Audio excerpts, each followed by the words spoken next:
Assalamualaikum warahmatullahi wabarakatuh. Salam sejahtera bagi kita semua. Para sesepuh, pinisepuh, para pimpinan organisasi Terah Setiahati, dan para generasi muda penerus, pada malam hari ini kebetulan saya mendapatkan undangan untuk memberikan sedikit wawasan tentang persaudaraan Setiahati, sumber ilmu dari yang kita semua pelajari. Untuk itu sebelumnya marilah kita mengheningkan cipta, mengingat kepada saudara tertua persaudaraan Setiahati yang tidak boleh kita lupakan. Mengheningkan cipta, mulai.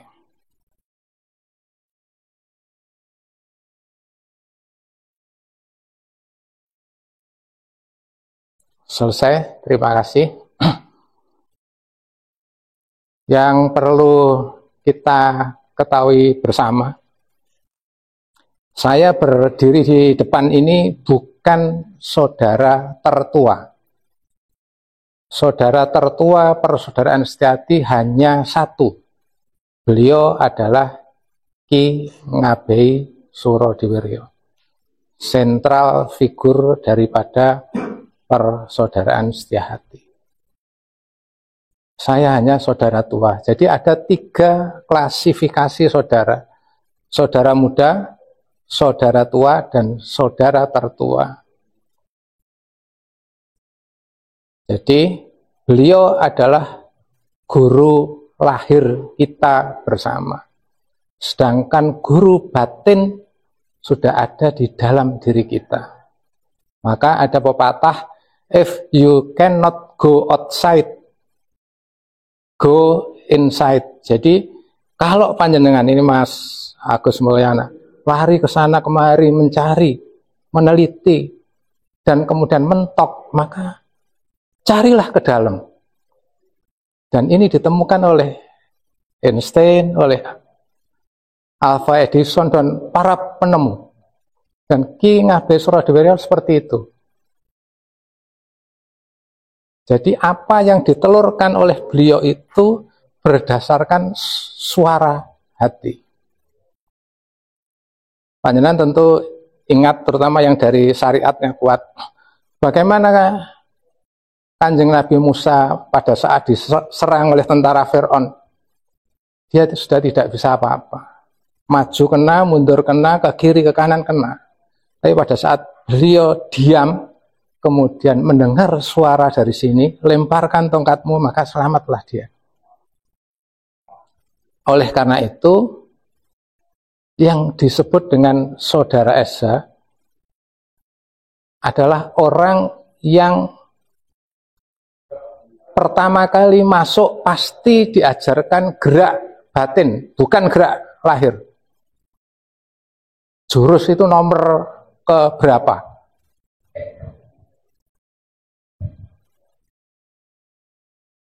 Kita lihat di sini. Kita sekarang sudah pada tahun 2023. Kita mulai dari 1903. Oke, next Mas. Ini gambar yang jarang dimuat. Tapi posisi gambar ini berdekatan dengan lokasi kita sekarang berada. Oleh karena itu saya munculkan agar semua orang mengerti bahwa Ki Ngabei Surodiwiryo itu dulu sering untuk merenung, menyepi di tempat ini. Saya sama Mas Agus saya kira pernah ke sana. Ini adalah Petirtan Jolotundo. Di situ ada air bersih yang sudah diteliti kira-kira nomor 3 di dunia. Setelah air Zam-Zam, sumber air Gangga, dan ini. Dan Sumber air Jolotundo ini saya pakai untuk bahan keceran pada saat saya menerima saudara baru. Jadi itu, ini saya pakai untuk bahan gambar ini untuk bahan suran kemarin. Oke, next.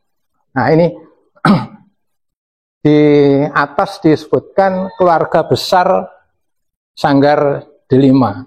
Ini ada filosofinya. Apa sebetulnya Sanggar Delima itu? Sanggar Delima itu sebenarnya menunjuk pada diri kita sendiri.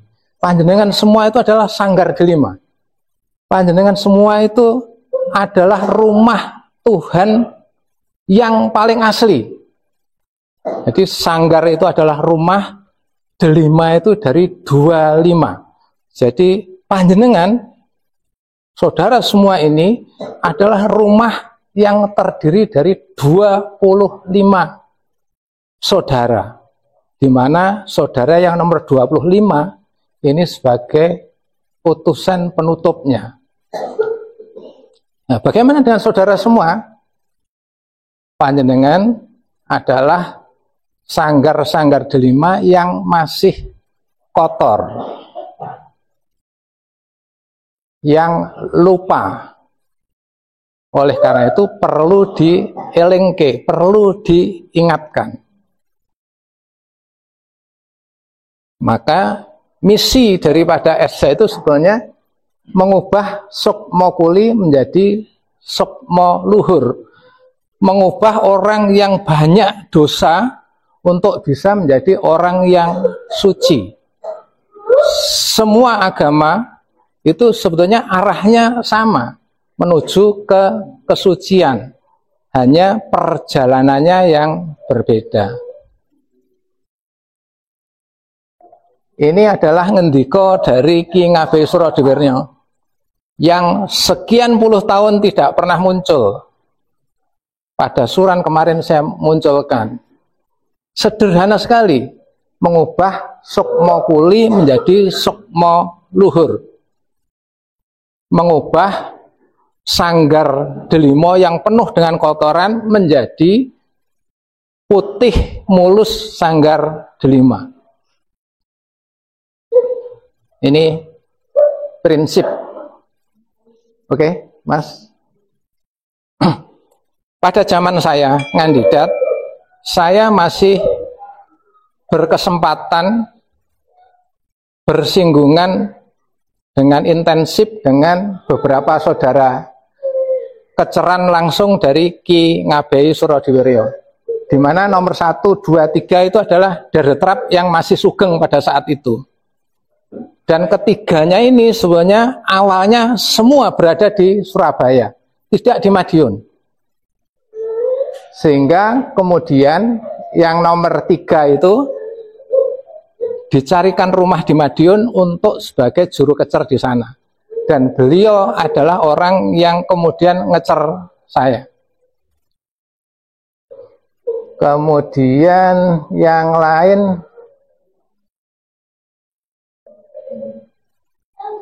ini Pak Timan.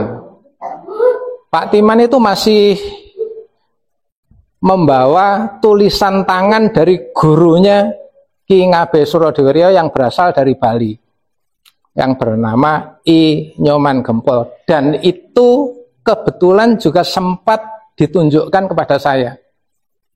Kalau panjenengan pernah dengar di Esa, kebatinannya itu hanya ada 1 lembar yang disebut dengan circle.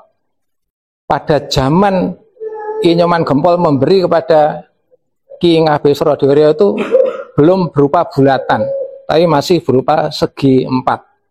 Itu ditunjukkan ke saya. Oke, next, Mas. Nah, suran pertama itu diadakan pada tahun 1903. Karena beliau memulai memberi keilmuan tentang persaudaraan setia hati. Oke, Mas. Nah, ini salah satu saudara kita, Pak Rispandi, yang pada saat kemarin itu adalah saudara paling sepuh. Beliau sekitar 100 tahun begitu. Saya mengajari kepada saudara-saudara kita untuk belajar bersilaturahmi kepada saudara sepuh agar saling sentolop-sentolopan. Jadi ada tukar menukar keilmuan. Oke, Mas. Next. Langsung ya. Ini adalah juara Jawa pertama. Beliau bernama Pak Rustam. Ini batu nisannya barusan saya ganti. Juara Jawa pertama Pak Rustam, tinggal di Bagong, sebelah utara stasiun Wonokromo. Jadi pada zaman itu, atau kalau sekarang masih berjumpa dengan saudara-saudara tua, di sana akan tahu bahwa Pak Rustam itu adalah seorang pendekar di situ. Beliau pada trap kedua, jadi tweede trap. Saya sempat bersinggungan akrab karena beliau meninggal pada usia sekitar 87 tahun, tidak berputra. Pada zaman beliau, Ki Ngabei Surodewerjo sudah memperingatkan untuk tidak pamer jurus di luar. Esa mboten mekaten nak benjang murukaken dredah. Jadi pada saat beliau tampil dan menjadi juara, itu sudah diperingatkan oleh Ki Ngabei Surodewerjo. Pencak itu tempatnya di belakang, jangan ditaruh di depan.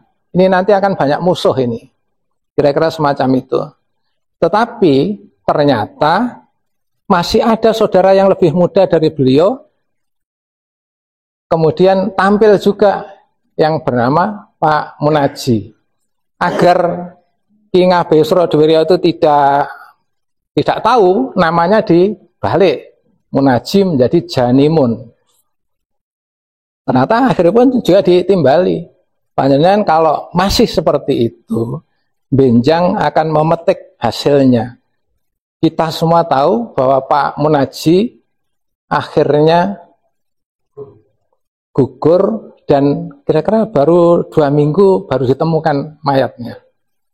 Itu kira-kira. Oke, Mas, next. Ini masih ya, terus ya. Nah, kita sekarang kalau menghitung tahun itu baru pada 120, tapi kalau dalam hitungan Jawa itu sudah sampai pada 120 berapa itu. Terserah panjenengan menghitungnya. Oke, terus. Nah, kenapa namanya Persaudaraan Setiahati? Dan beliau menyatakan bahwa ini adalah nama yang paling sempurna. Karena sebelum itu kan ada, tadi Mas Agus Mulyana menjelaskan ada sedulur tunggal kecer, ada macam-macam itu tadi. Ini ada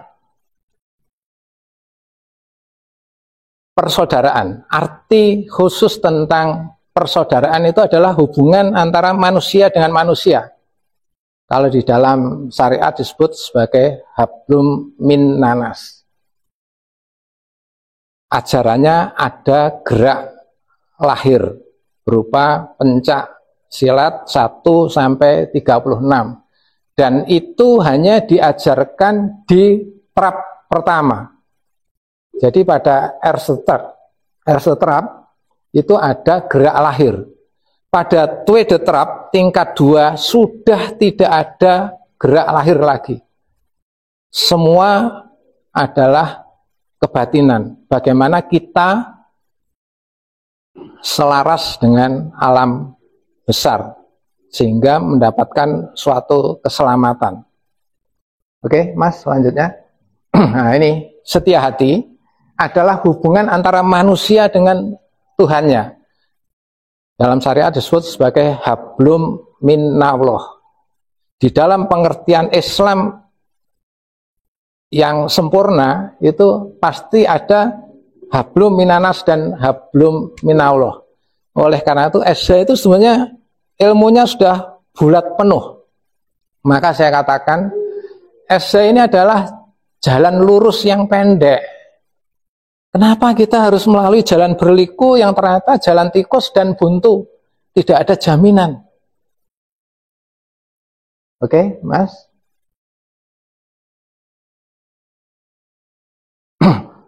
Untuk bisa memahami dengan seimbang antara gerak lahir dan gerak batin, ada janji dan sumpah. Janji adalah hubungan antara kita dengan kita. Sumpah adalah hubungan antara kita dengan Yang Maha Kuasa. Sumpah Esa sejak 1903 hanya satu, yaitu berani hidup jejak lahir batin. Tidak ada cerita kerasulan 1 sampai 25 kalau orang itu tidak jejak atau tidak jujur. Tidak mungkin bisa jadi rasul. Oleh karena itu, jejak atau jujur ini adalah karakteristik tertinggi dari alam semesta.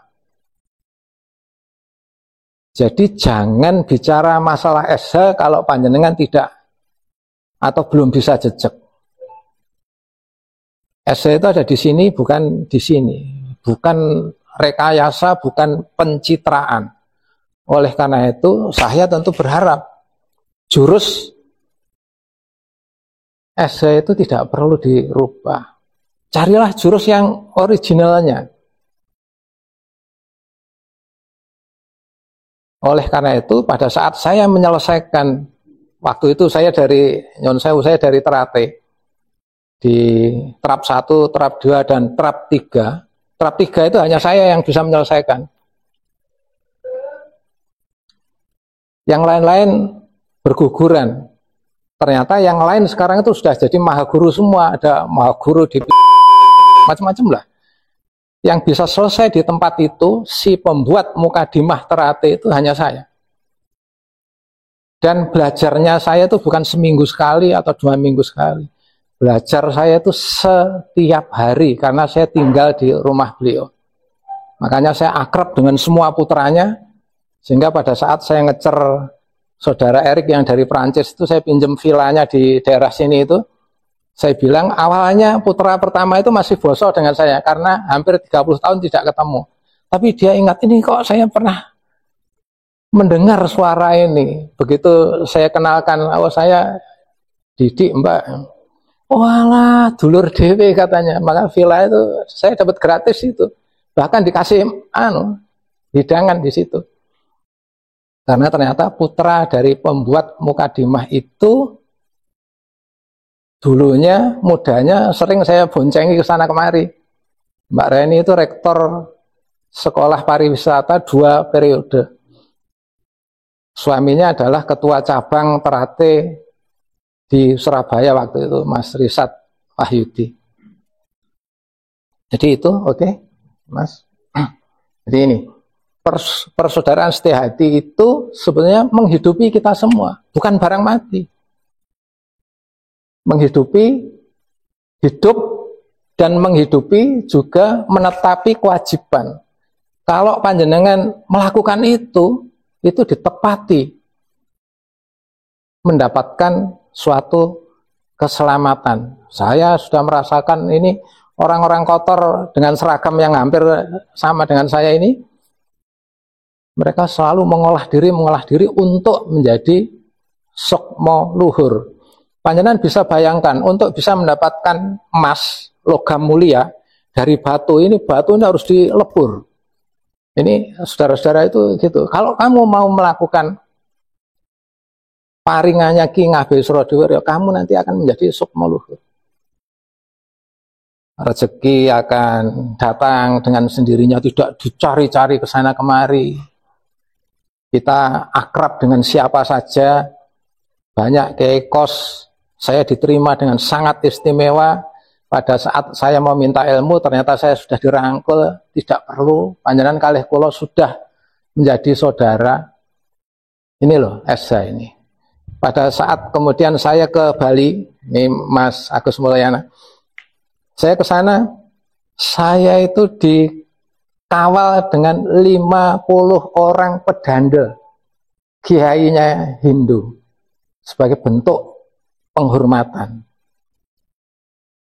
saya merasa ini loh ilmu SH. Pada saat saya masuk di aliran Wahidiyah, saya adalah orang pertama yang begitu masuk langsung disalami. Panjenengan kok kiat derek wirid ngeriki. Pada saat saya masuk pertama di masjidnya para wali, Masjid Demak, saya sholat pertama itu masjid dalam keadaan tertutup dibuka dan saya adalah orang pertama yang diperbolehkan masuk. Dan sholat saya yang pertama adalah di imaman. Maka ini saya tularkan ke panjenengan semua agar ilmu SH itu bisa diterima oleh siapa saja. Nah ini misi khususnya. SH itu madangi wong kang kapetengan. Jadi ini Mas Joko Hartono saya kira paham. Dalam cerita keislaman kan dulu ada zaman jahiliyah. Begitu muncul Kanjeng Nabi kan kemudian orang-orang yang dalam kegelapan ini dicerahkan. Kemudian mayungi wong kang kepanasan atau wong kang kehujanan. Jadi kita ini hidup selalu harus tolong menolong. Kemudian yang ketiga, nyelametke wong kang kafir. Kata-kata nyelametke wong kang kafir ini betul-betul dilakukan oleh Ki Ngabei Suradewiryo. Pada saat menerima saudara baru, tidak diajarkan jurus dulu, tapi dalam tanda petik diislamkan. Kita kenal istilahnya dengan sahadat jati. Dalam cerita beliau, sahadat jati itu adalah sahadat yang masih kemeluk di dadanya Kanjeng Nabi sebelum Kanjeng Nabi itu mengucapkan. Maka sering orang bilang, kenapa SH ini kok malati? Padahal musuhnya itu orang yang hafal Quran, musuhnya itu kiai-kiai terkenal. Kok mesti berhadapan dengan kita, kok kita yang jaya?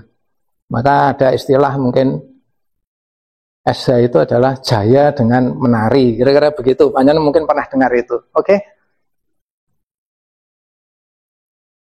Ini apa yang diberikan oleh Ki Ngabei Suradewiryo itu sebetulnya sama dengan yang diberikan oleh agama manapun. Semua menuju kepada kesucian, hanya jalannya berbeda. Bagaimana jalan Esa? Jalan Esa itu adalah jalan lurus yang pendek, jadi tidak berliku-liku. Oleh karena itu menjadi saudara Esa itu gampang. Ini ada yang 2 tahun selesai sampai di tingkat 3 masih muda. Ada orang yang buta huruf bisa sampai di tingkat 3. Maka saya katakan selama saya masih pegang misi, belajarlah dengan tekun seperti ngendika beliau. Kalau kita minta ilmu maka sambil merem, begitu diterima taruh di saku orang kono.